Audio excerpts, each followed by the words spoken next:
සුපුරුදු ලෙස හිරු පායගෙන එනවා. ඒ ආලෝකය යහන්ගලට මැද ගැලයට පතිත වෙනවා. මේ සුන්දර අවස්ථාව තමයි උදෑසන.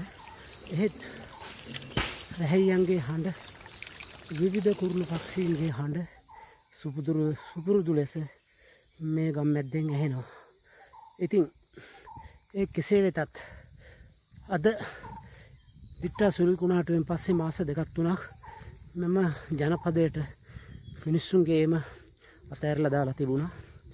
ඉතින් අද වල් බිහි වෙලා ගස් කොළන් කඩා වැල්ලා ගල් පරුවත ගැලවිලා පාරවල් විනාශ වෙලා තමයි මේ තියෙන්නේ.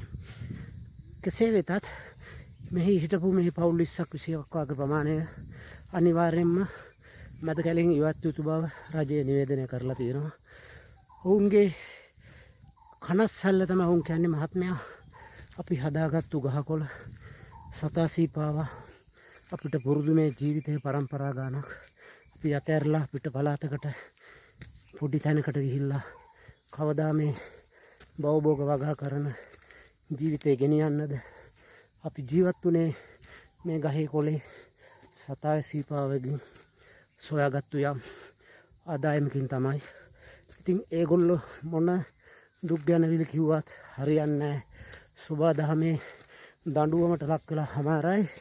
පළවෙනි වතාව සමාවක් දීලා තියෙනවා, දෙවෙනි වතාව සමාව දෙන එකක් නැහැ. ඔවුන් රජයේ නීතිය, රජයේ උපදෙස් අනිවාර්යෙන් පිළිපැදිය යුතුයි.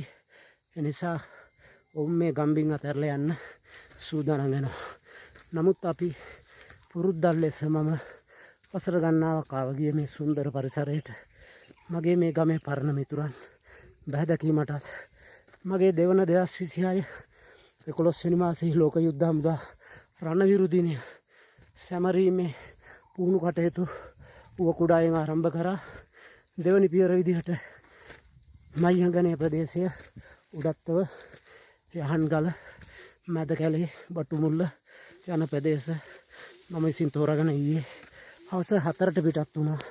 කන්ද නැග්ගා, මිතුරා මුණ ගැහුණා.